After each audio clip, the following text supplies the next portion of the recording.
আসসালামু আলাইকুম রহমতুল্লাহ। সহিভাবে কোরআন শিক্ষার আজ নবমতম পর্ব। আউযু বিল্লাহি মিনাশ শাইতানির রাজিম। বিসমিল্লাহির রহমানির রহিম।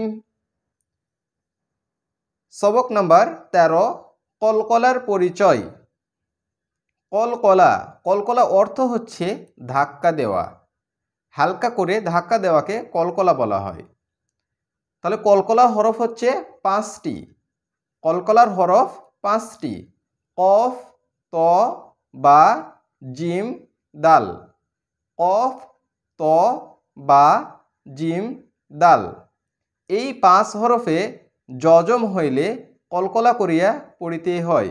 তাহলে এই 5টি হরফে যদি যজম আসে কোনো একটি হরফে, তাহলে আমাদেরকে একটু ধাক্কা দিয়ে পড়তে হবে, অর্থাৎ কলকলা করিয়া পড়িতে হয়। কলকলা হরফে যদি ওয়াকফ হয় তাহলে কলকলা করিয়া পড়িতে হয়, অর্থাৎ কলকলা হরফে যাই যদি আমরা থামে যাই তাহলে সেইখানে আমাদেরকে একটু ধাক্কা দিয়ে পড়তে হবে।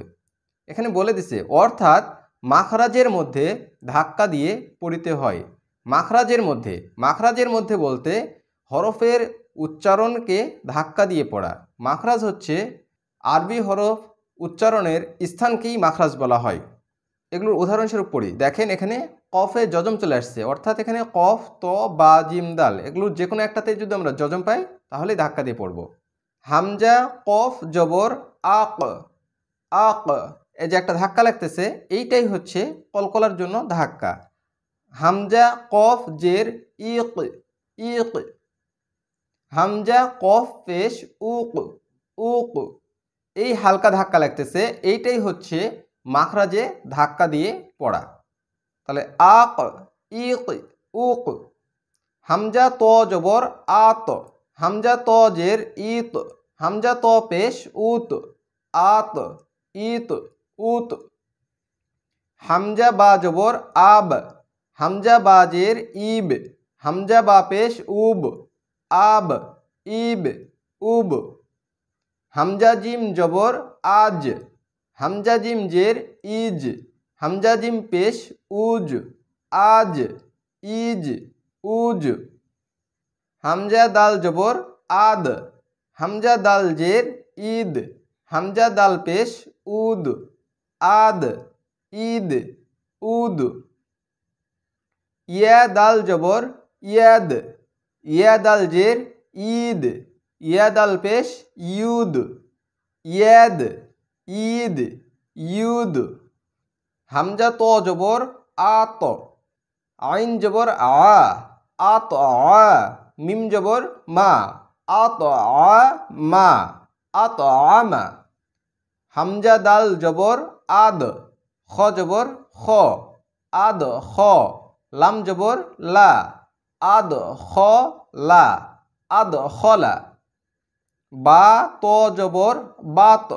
শিন, জবর, শা, বাত, শা, বাত, শা।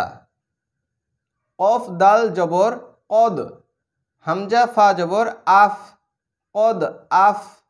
লাম, জবর, লা, কদ, আফ, লা।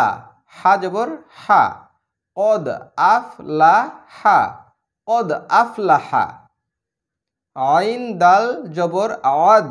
নুন, দুই, জের, নিন, আদ, নিন। সিন, কফ, জবর, সাক। ফা, দুই, জের, ফিন, সাক, ফিন। কফ, ত, জবর, কত। আইন, দুই, জের, ইন, কত, ইন। আইন, কফ, জবর, আক। লাম, দুই, জের, লিন, আক, লিন। হা, বা, জবর, হাব। লাম, দুই, পেশ, লুন, হাব, লুন। সিন, জিম, জের, সিজ। নুন, দুই, পেশ, নুন, সিজ, নুন। আইন, জিম, জের, ইজ।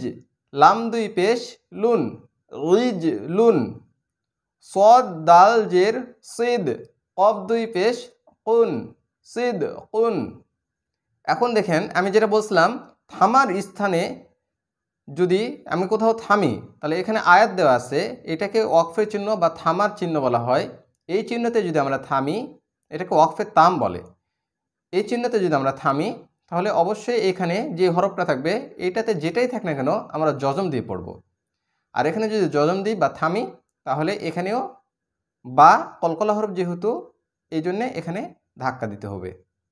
যেমন হচ্ছে লাম জবর লা, হা এখানে বাতে জজম দিয়ে পড়তে হবে বা, তাহলে হা বা জবর হাব, লা হাব, লাহাব।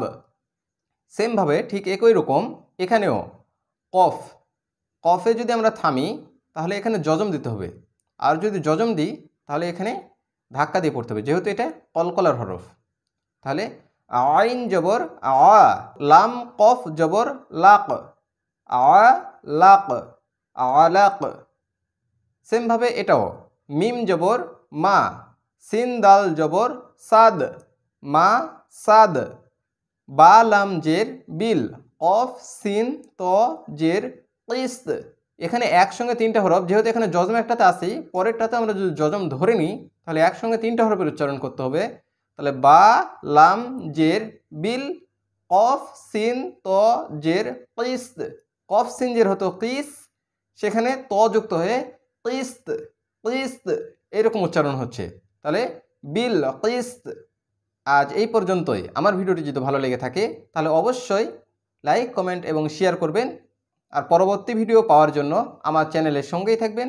সেই পর্যন্ত ভালো থাকবেন, সুস্থ থাকবেন। আল্লাহ হাফেজ।